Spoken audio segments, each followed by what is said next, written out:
Today we're going to be making some stadium cookies. That's going to include our decorating gel food coloring, our rainbow nonpareils, our powdered sugar, got some vanilla extract, baking powder, 2 sticks of butter here, granulated sugar, all-purpose flour, 2 bowls, and a 1 cup measurement. So we got to do 3 cups of the all-purpose flour.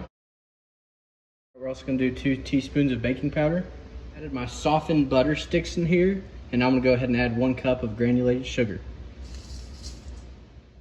So I'm baking cookies, and this is going to use convection from hot oven air and conduction from the pan to cook them. A flour substitute is spelt flour because it still contains gluten for structure.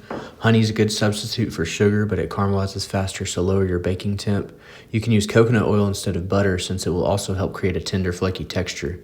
And you can use applesauce as an emulsifier instead of the egg because it helps bind ingredients and adds moisture, keeping the cookies soft. Half a teaspoon of almond extract, 1 teaspoon of vanilla extract, and 1 egg.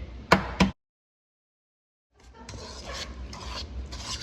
right, we're gonna add our dry ingredients in on top of our wet ingredients. I'm gonna mix those up. I'm gonna make this one big ball and I'm gonna put it on this floured surface. All right, now we're gonna flatten this out and we're gonna cut our shapes out in it. All right, we're gonna make sure we start preheating our oven to 350 while we cut these shapes out. All right, so we got them cut out and we're gonna go ahead and put these in the oven. It's been roughly 11 minutes and we noticed they started looking pretty good, so we're gonna go ahead and take these out.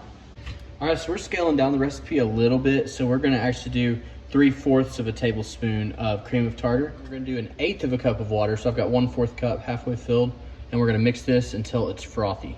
So we're gonna go ahead and add in a cup of powdered sugar. We're gonna mix this until it's glossy and then add in our colors. All right, so we're gonna go ahead and add our yellow in. The other half's here, and here's our green going in.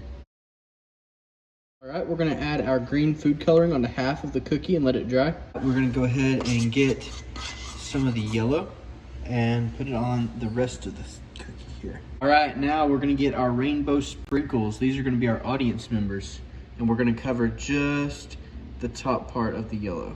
All right, so we're gonna go ahead and make the lines for the football field. All right, so here's our finished product for our stadium cookie, so let's try it out. So the sweetness and the crunchiness that this cookie brings is going to be an excellent pair with the smoky sweet baked beans that Chase is making, and also the smoky mac and cheese that Joel's making, as it brings that crunch, which those dishes don't really bring, and also brings a sweetness while they bring more of a savory, salty flavor.